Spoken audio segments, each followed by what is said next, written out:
Do you think that there is a place, safe and secure place for Yiddish in the world?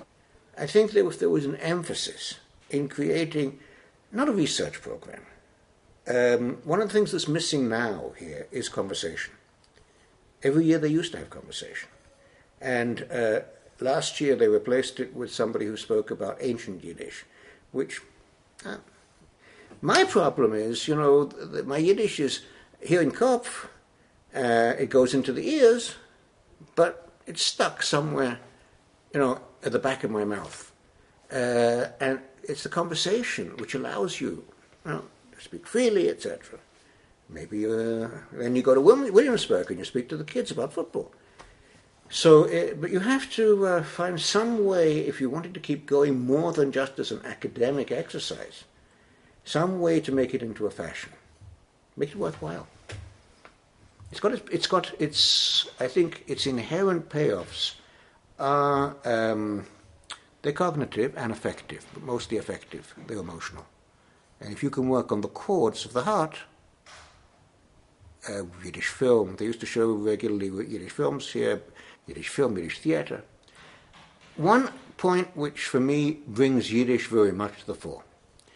We are in the process, we've been now working 2 years on the Baron-Hirsch settlement in Argentina, in the Santa Fe province, which is called Moisesville.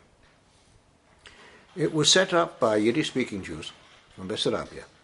It's now 125 years old. Many have left. It has an annual day of integration.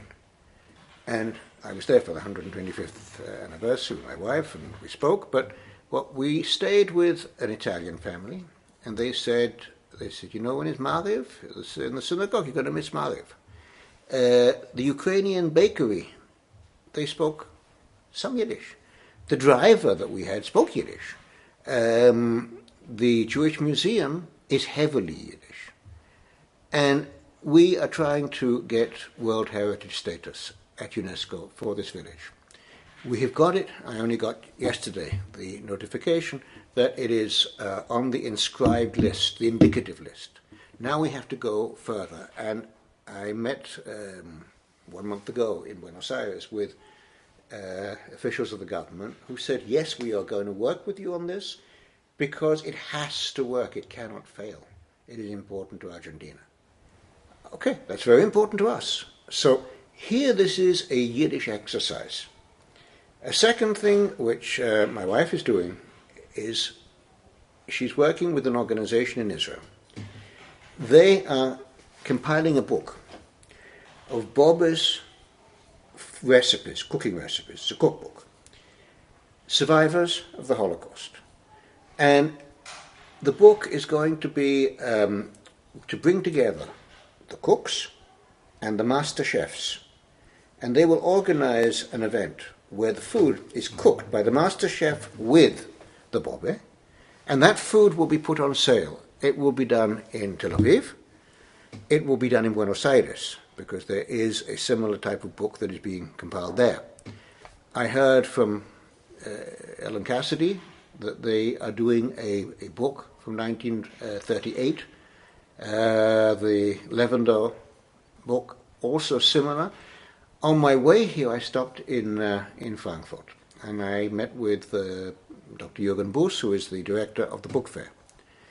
We spoke basically about some of the hate books that I identified at the book fair. But I said, let's finish on a positive.